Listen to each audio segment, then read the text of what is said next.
সাথী নাই রে বাতি নাই রে কবরে কেমনে থাকব অন্ধকার কবরে কেমনে থাকব অন্ধকার কবরে। ওরে আমার ভাই, ওই গভীর রাতের নামাজ পড়লা, জিকিরে আল্লাহকে ডাকো ডাকো ডাকো, আর নিজের লাশ মাঝে মাঝে সামনে দেখার চেষ্টা করো। মরার আগে মরো, মরার আগে মরো, মরার আগে মরো। আল্লাহকে ডাকো আর নিজের মৃত্যুটা সামনে দেখার চেষ্টা করো, নিজের লাশ সামনে দেখার চেষ্টা করো। আমি আমার বিবির পাশে ঘুমায় আছি, আজরাইল আমার জান নিয়ে গেছে, কেউ টের পায় নাই। আমার বিবি অন্ধকারের মধ্যে তার হাত আমার গায়ে পড়ছে, দেখে শরীরটা ঠান্ডা হইয়া গেছে। বিবি লাফ দিয়ে উঠে বাতি জ্বালায় দেখে আমি দুনিয়ার মধ্যে নাই। একটা চিৎকার দিয়া বিবি ঘর থেকে বিরূপ হইয়া গেছে, সন্তানেরাও বিরূপ হইয়া গেছে। মা কাঁদে, বাবা কাঁদেন, আমার ভাই বোন কাঁদে, সবাই কাঁদে, কিন্তু কেউ মনের মধ্যে একবারও বলে না আমাকে দুনিয়ায় 2 দিনের জন্য রেখে দাও। সবাই বলে বিদায় বিদায় বিদায় বিদায়। সবাই কাঁদে ঠিক, কিন্তু আবার কবরে পাঠাবার আয়োজন করে। ওরে আমার ভাই, ওই কবরে কেমনে থাকবো শুধু এইটাই ভাবো। দেখবা দুনিয়ার সম্মান বৃথা, দুনিয়ার অর্থবিত্ত বৃথা, দুনিয়ার পদ পদবী বৃথা। আহারে, আমাকে কেউ গোসল করাবার জন্য গরম পানি বসা দিছে, কেউ মশারি টানা দিছে, কেউ মসজিদে যায় খাটি আনার জন্য, কেউ কবর খুঁড়তেছে। সাদা পাতলা 3খানা কাপড়ের প্যাকেট বানাইয়া ওই খাটে চড়াইয়া জানাজা দিয়া কাঁদিয়া কবরের দিকে রওনা হয়। আমার ছোট ছোট ছেলে মেয়ে পেছনে পেছনে দৌড়ায়, আর আমাকে আব্বু আব্বু বলে ডাকে, জবাব দিতে পারি না। আমার মা বাড়ির দরজায় গিয়া গাছের আড়ালে দাঁড়াইয়া আমার লাশের বহরের দিকে তাকাইয়া তাকাইয়া কাঁদে। আহারে, ওই কবর দুনিয়ার সবচেয়ে ভয়ঙ্কর অন্ধকার। আমাকে কবরে রেখে বাঁশের চালি দিয়া কলা পাতা বিছাইয়া সবাই হাতের মুষ্টিতে মাটি নিয়ে মাটি দেয় আর বলে মিনহা খালাকনাকুম ওয়া ফিহা নুঈদুকুম ওয়া মিনহা নুখরিজুকুম তারাতান উখরা। দেখো, এতটুকু যাওয়ার পরে ভয় বাড়ে কিনা? অন্তর দিয়ে চিন্তা যদি করো, ভয় বাড়বেই বাড়বে, ভয় বাড়বেই বাড়বে। তোমার হাতে পায়ে ধরে বলি ভাই, তখনই তওবা করো। আল্লাহ, আপনার সাথে ওয়াদা করলাম আর গুনাহ করব না, জিকিরের বাইরে থাকব না, আর নাফরমানি করব না। আল্লাহ আমাদের সব সময় জিকিরে থাকার তৌফিক দান করেন। সুবহানাল্লাহ। আমিও হারতেছি আর আফসোস করতেছি, দেখো আমার চেয়ে কত মকবুল আর আল্লাহর প্রিয় বান্দা। ও জিকির করে আমারও ভালো লাগা শুরু হয়।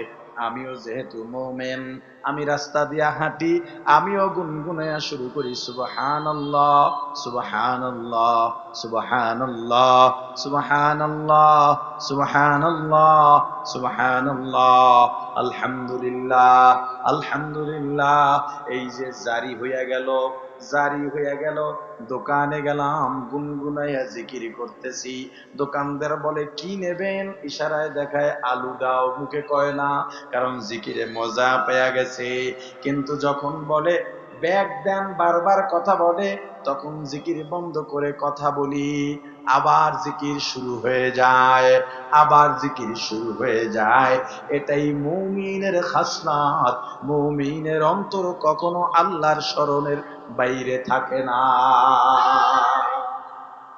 হামেশা জিকির কর মুমিন, গাফেল থাইকো না। হামেশা জিকির কর মুমিন, গাফেল থাইকো না।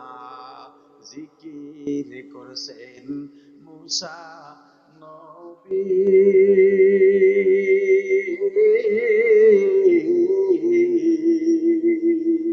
তুর পাহাড়ে গেলেন চলি, আল্লাহর নূরে পাহাড় গলে, আল্লাহর নূরে পাহাড় জলে, নবী মুসা জলে না। হামেশা জিকির করো মুমিন, গাফেল থাইকো না। হামেশা জিকির করো মুমিন, গাফেল থাইকো না। লা ইলাহা ইল্লাল্লাহ, লা ইলাহা ইল্লাল্লাহ, লা ইলাহা ইল্লাল্লাহ, লা ইলাহা ইল্লাল্লাহ, লা ইলাহা ইল্লাল্লাহ, লা ইলাহা ইল্লাল্লাহ, লা ইলাহা ইল্লাল্লাহ, লা ইলাহা ইল্লাল্লাহ, লা ইলাহা ইল্লাল্লাহ, লা ইলাহা ইল্লাল্লাহ, লা ইলাহা ইল্লাল্লাহ। আল্লাহ যে জিকিরের কথা বললেন, যারা পীর মুরিদি করে তাদের জন্য, আরো জোরে বলেন তাদের জন্য না, যারা পীর মুরিদি করবে জিকির তারাই করবে। এই আয়াত শুধুমাত্র পীর মুরিদের জন্য, দুনিয়ার আর কোন মুমিনের জন্য প্রযোজ্য নয়। কথা কয় না, কথা কয় না। জিকির লাগবে না, কোন কোন সময় করবেন? আল্লাহ কি বলেন দেখেন, ইন্না ফি খালকিস সামাওয়াতি ওয়াল আরদি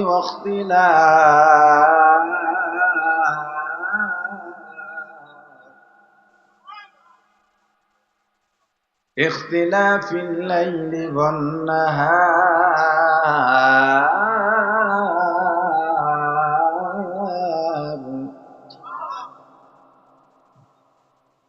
لآيات لأولي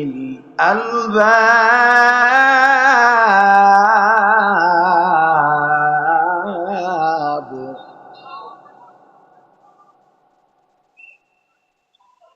اختلاف الليل والنهار لآيات لأولي الألباب।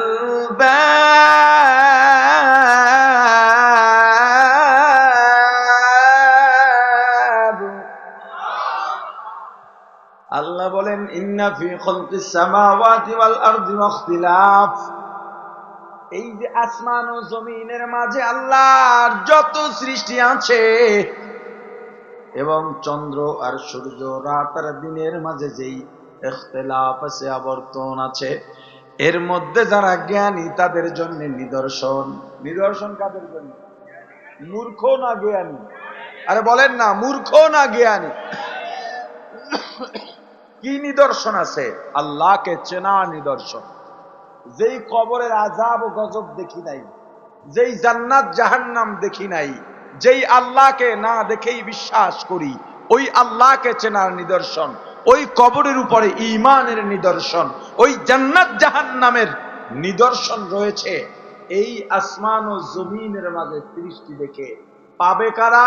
যারা জ্ঞানী। জ্ঞানী কারা? আল্লাহ বলতেছেন জ্ঞানী কারা?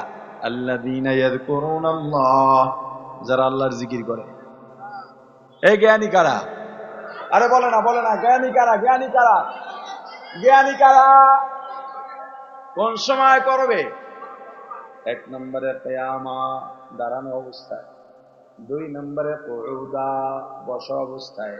তিন নম্বরে জুনুবিহিম, শোয়া অবস্থায় হিসাব করে দেখে এই 3 অবস্থার বাইরে মানুষ থাকে না, হয়তো দাঁড়ানো, না হয় শোয়া, না হয় বসা। অর্থাৎ আল্লাহর জিকির যারা করে সব সময়, কয় সময়? জোরে বলেন, কয় সময়? যারা সব সময় আল্লাহর জিকির করে তারাই জ্ঞানী। কে বলছেন? ও ডাক্তার, তুমি ডাক্তারি বিদ্যা অর্জন করেছো, কিন্তু তুমি আল্লাহকে চেনো নাই। ডাক্তার হতে পেরেছো, এখন পর্যন্ত জ্ঞানী হতে পারো নাই। ইঞ্জিনিয়ার, বিজ্ঞানী, তোমার তো ডিগ্রির কোনো অভাব নাই। এলাকায় এখানে তোমাকে সবাই ফুলের মালা পরায়, তুমি কৃতি সন্তান। বৈঠকে গেলে বড় চেয়ারটা তোমাকে ছেড়ে দেয়। দুনিয়ার মানুষ যত সম্মান তোমাকে করুক না কেন, মসজিদে ঢুকলেও তোমাকে সবাই বলে সামনের কাতারে যাও, সামনের কাতারে যাও। মসজিদের সভাপতি বানিয়ে দেয়, মাদ্রাসার সভাপতি বানিয়ে দেয়, কিন্তু তোমার জ্ঞান দিয়া যদি আল্লাহকে না চিনতে পারো, দুনিয়ায় যত সম্মানই পাও না কেন, আল্লাহর আদালতে মূর্খের বাইরে না। তুমি এখনো মূর্খ। আল্লাহকে যে চেনে সে যদি রিক্সাওয়ালা হয় তবুও জ্ঞানী। আল্লাহকে যে চেনে সে যদি দিনমজুর হয় তবুও সে জ্ঞানী। অতএব গরিব আফসোস করিও না, লেখাপড়া করো নাই তাতেও আফসোস করো না। তুমি যদি আল্লাহকে চিনতে পারো, তোমার চেয়ে দুনিয়া আখিরাতের বড় ধনী আর জ্ঞানী কেউ না। মোমেন, মোমেন তো তারা ইদা যুকিরাল্লাহ, যখন আল্লাহর জিকির হবে, ওয়াজিলাত কুলুবুহুম, কলবের মধ্যে কম্পন শুরু হবে, ঢেউ খেলা শুরু হবে, ভালো লাগা শুরু হবে। আল্লাহ শুনবে ভালো লাগবে, আল্লাহ বলতেও ভালো লাগবে, সুবহানাল্লাহ শুনলেও ভালো লাগবে, বললেও ভালো লাগবে, আলহামদুলিল্লাহ শুনলেও ভালো লাগবে, বললেও ভালো লাগবে, আল্লাহু আকবার শুনলেও ভালো লাগবে, বললেও ভালো লাগবে, লা ইলাহা ইল্লাল্লাহ বললেও ভালো লাগবে, শুনলেও ভালো লাগবে, হাইয়া আলাস সালাহ শুনলেও ভালো লাগবে, বললেও ভালো লাগবে। যার ভালো লাগে না ও মুমিন না। জিকির কয় ভাবে করা যায় বলছিলাম, এবার বলেন জিকির অর্থ কি? কার স্মরণ? কয় ভাবে করা যায়? একটা হলো জবান দিয়া জবানের জিকির আছে, আর একটা হলো কাজ দিয়া কাজেরও জিকির। যেমন কাজের জিকির সবচেয়ে বড় জিকিরের নাম নামাজ। বড় জিকিরের নাম জোরে বলেন। তুমি নামাজে দাঁড়াইবা, দাঁড়াইলেই ভালো লাগবে, অন্তরে কম্পন শুরু হবে, জ্বালা পড়া শুরু হবে, ভালো লাগা শুরু হবে, ভালোবাসা শুরু হবে। কার প্রতি ভালোবাসা? আরো জোরে বলেন। ওয়াল্লাযী আনজালা সাকিনাতা ফি কুলুবিল মুমিনিনা লিয়াজদাদু ঈমানাম মা'a ঈমানিহিম। সাকিনা অন্তরে আসা মানে হলো তুমি যখন নামাজে দাঁড়াইবা, এই নামাজের চেয়ে দামি ইবাদত আল্লাহর কাছে আর কিছু নাই। একেবারে দুনিয়ার থেকে ফারেগ হইয়া তোমার ক্ষমতা মাথার থেকে ছেড়ে ফেলো, তোমার সম্পদের মায়া ত্যাগ করো, তোমার সন্তান সন্ততির মায়া ত্যাগ করো। নামাজে দাঁড়াবা মানে আল্লাহর সঙ্গে দিদার হবে। এখন আমি আর আমার আল্লাহ মাঝে আর কাউকে ঢুকাবো না, বাবাকে ঢুকাবো না, মাকে ঢুকাবো না, বিবিকে ঢুকাবো না, সন্তান ঢুকাবো না, দুনিয়া ঢুকাবো না, সম্পদ ঢুকাবো না, পদ পদবি ঢুকাবো না, কোনো কল্পনা ঢুকাবো না। নামাজের মধ্যে বান্দা আল্লাহর এত কাছে হয়ে যায়, এত কাছে আর কোনো মাধ্যমে যাওয়া যায় না। এবার তুমি নামাজে দাঁড়াও, দুনিয়ার সব নিজের মেধা থেকে ঝেড়ে ফেলো, অন্তর থেকে ঝেড়ে ফেলো। এখন তুমি আর আল্লাহ, আল্লাহ আর তুমি, আর কেউ না। তাকবীর তাহরিমায় আল্লাহু আকবার বলে হাত বেঁধে দাঁড়িয়ে যাও। এখন তুমি কি খেয়াল করবা? আমার নামাজ ফেলি জিকির, কি সমস্যা?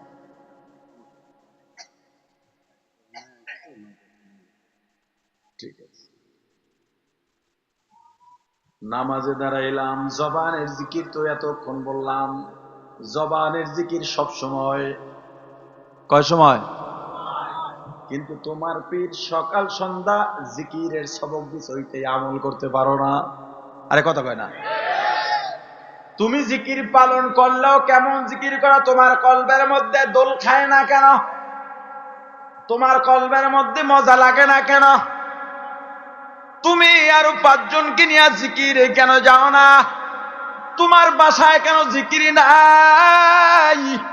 তোমার সন্তান কেন জিকির করে না? তোমার বিবি কেন জিকির করে না? জিকিরের চেয়ে জিকির যদিও নফল ইবাদত, যদিও নফল ইবাদত, এরপরেও জিকির একটা পাওয়ারফুল ঔষধ প্রত্যেক মানুষের জন্য। এজন্য জিকির ছাড়া যাবে না, যেথায় যাও জিকির করো, জিকির করো। দেখো বহু রিক্সাওয়ালা আছে, মাথায় পাগড়ি পেঁচানো আছে না, জুব্বা পড়া, রিক্সা চালায়, পা দিয়া প্যাডেল মারে, হাত দিয়া রিক্সার হ্যান্ডেল ধরা, আর জবানের মধ্যে জিকির লা ইলাহা ইল্লাল্লাহ, লা ইলাহা ইল্লাল্লাহ, লা ইলাহা ইল্লাল্লাহ, লা ইলাহা ইল্লাল্লাহ। কৃষক কৃষিকাজে কাজ করে, অন্যরা গল্প করে, মানুষ নিয়ে গীবত করে, রাজনৈতিক আলোচনা করে। এ গরিব, তোরে এত রাজনীতি নিয়ে ভাবতে কয় কে? আমার বড় আফসোস, গরিব কেন জাহান্নামে যাবারে ভাই?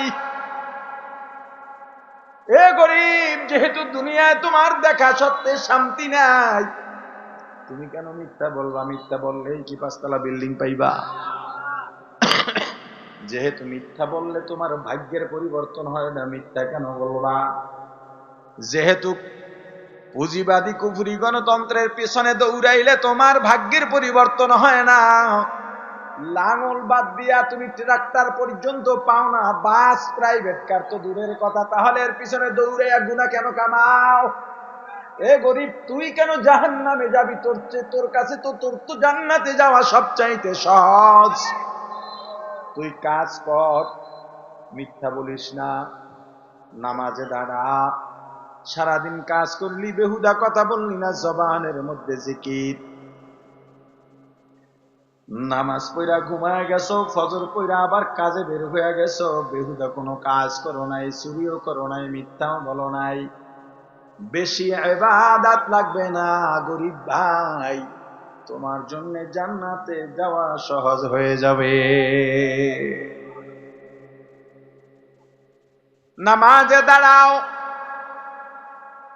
অন্তত আজকের জন্য 2টা রাকাত নামাজ এখান থেকে গিয়া বাসায় পড়বা। জীবনে যদি এমনটা করে নাও, তবে আজকে একদিন অন্তত করো, নিজের গুনার জন্য অনুতপ্ত হইয়া এমন জিকির তো কোনোদিন দাঁড়াইলাম না। আজকে আমি 2 রাকাত নামাজে দাঁড়াবো, সব নামাজ এভাবে পড়তে হবে, তবে আজকে একটু ফাস্ট চেষ্টা করেন। সবাই ঘুমায় গেছে, আপনি একটু অজু করেন, সুন্দর করে অজু বানান। অজু বানায়া নির্জনে একটা রুমের মধ্যে যান, একা অন্ধকার রুম। এরপরে নামাজে দাঁড়ান, দুনিয়ার সব কিছু ফারেক হয়ে, মেধা থেকে অন্তর থেকে সব কিছু বাদ দিয়া নামাজে দাঁড়ায় যান। খেয়াল করবেন আমি পুলসিরাতের উপরে দাঁড়ানো। এবার ওই অন্ধকারে যে নামাজ পড়তেছেন, পুলসিরাত দেখার চেষ্টা করেন, কারণ দুনিয়ার যেহেতু কোনো খেয়াল নাই, উলামা ইকরামের জবানে, পীর মাশায়েখের জবানে পুলসিরাতের বর্ণনা শুনছি। পুলসিরাত জাহান্নামের উপর থেকে দেওয়া হবে, অর্থাৎ জাহান্নামের উপরে পুলসিরাত থাকবে। ওই পুলসিরাতের উপর আমি দাঁড়ানো, জাহান্নামের ভয়াবহতাও শুনলাম। যা শুনছি ওইটা কল্পনা করে জাহান্নাম দেখার চেষ্টা করো, পুলসিরাত দেখার চেষ্টা করো। আর মনে করো আজরাইলের আয়াতের মধ্যে আমি আছি, আমার সামনে আল্লাহ দাঁড়ানো, আমার মাঝে আল্লাহর মাঝে আর কোনো বাধা নাই, বাধা নাই। নাই। আল্লাহকে দেখার চেষ্টা করো, আল্লাহকে দেখার চেষ্টা করো। ফাইল্লাম তাকুন তারা, যদি আল্লাহকে দেখতে না পাও ফাইন্নাহু ইয়ারাক, মনে করবা আল্লাহ তোমাকে দেখতেছেন। নামাজে দাঁড়াও, কেরাত পড়ো, কান্নার চেষ্টা করো, জাহান্নামের ভয় অন্তরে ঢুকাও, আল্লাহর মায়া আল্লাহর ভালোবাসা এমন ভাবে ঢুকাও, আল্লাহ ভয় পাওয়ার পাত্র নন, আল্লাহ ভালোবাসার পাত্র। আল্লাহকে শুধু ভালোবাসবা, আল্লাহকে ভয় পাইবা না। আল্লাহকে শুধু ভালোবাসবা, ভালোবাসবা, ভালোবাসবা, আল্লাহকে ভয় পাইবা না। ভয় পাইবা আল্লাহর গোসাকে, আল্লাহর আযাব ও গজবকে। আল্লাহকে শুধু ভালোই বাসবা, আল্লাহকে ভালোবাসবা, আল্লাহর প্রতি মায়া বাড়াইবা।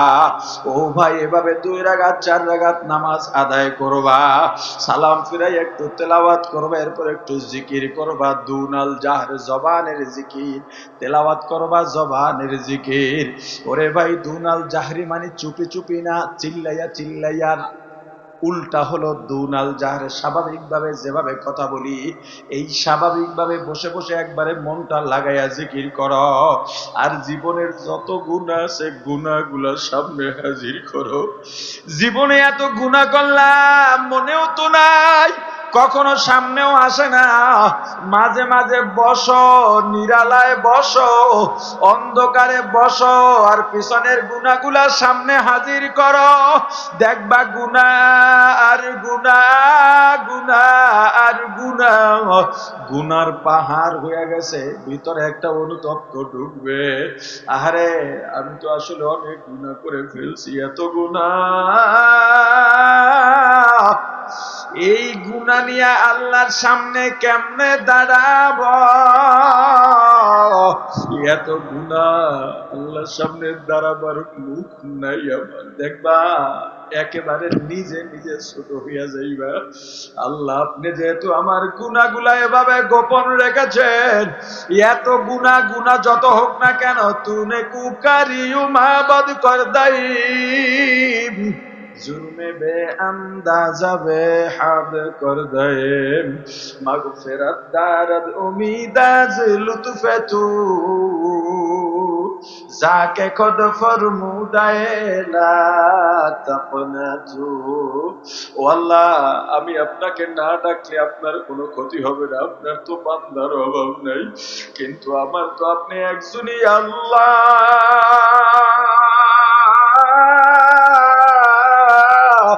আপনি যদি তারাইয়া দেন আবার যাওয়ার জায়গা নাই। আল্লাহ, আমার কাছে আজরাইল জানি কখন এসে পড়ে, এই গুনাহ নিয়ে আজরাইল যদি আমাকে ধরে ফেলে আমার যাওয়ার জায়গা নাই। আল্লাহ, এই গুনাহগুলা মাফ করে দেন। মাফ চাওয়ার মতো যদি চাইতে পারো, আল্লাহর চৌকাঠটা, দরজাটা শক্ত করে ধরবা, রহমতের দরজা ধরবার, ছাড়া যাবে না, ছাড়া যাবে না। নিজের গুনার জন্য অনুতপ্ত হইয়া কান্নার মধ্যে যে কত মজা,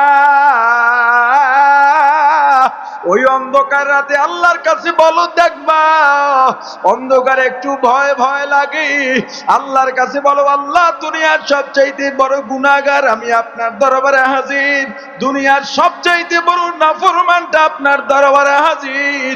ওরে আল্লাহ, আমার এই অন্ধকার রুমের মধ্যে এত ভয়, ওই অন্ধকার কবরে কেমনে থাকব রে, কেউ পায় হবে আমার মনে, কেউ পায় যে হবে আমার কবরে, কেউ পায় যে হবে আমার কবরে। সাথী নাই রে, বাতি নাই রে কবরে, কেমনে থাকব অন্ধকার কবরে, কেমনে থাকব অন্ধকার কবরে। ওরে আমার ভাই, ওই গভীর রাতে নামাজ পড়লা, জিকিরে আল্লাহকে ডাকো ডাকো ডাকো, আর নিজের লাশ মাঝে মাঝে সামনে দেখার চেষ্টা করো। মরার আগে মরো, মরার আগে মরো, মরার আগে মরো। আল্লাহকে ডাকো আর নিজের মৃত্যুটা সামনে দেখার চেষ্টা করো, নিজের লাশ সামনে দেখার চেষ্টা করো। আমি আমার বিবির পাশে ঘুমায় আছি, আজরাইল আমার জান নিয়ে গেছে, কেউ টের পায় নাই। আমার বিবি অন্ধকারের মধ্যে তার হাত আমার গায়ে পড়ছে, দেখে শরীরটা ঠান্ডা হইয়া গেছে। বিবি লাফ দিয়ে উঠে বাতি জ্বালায় দেখে আমি দুনিয়ার মধ্যে নাই।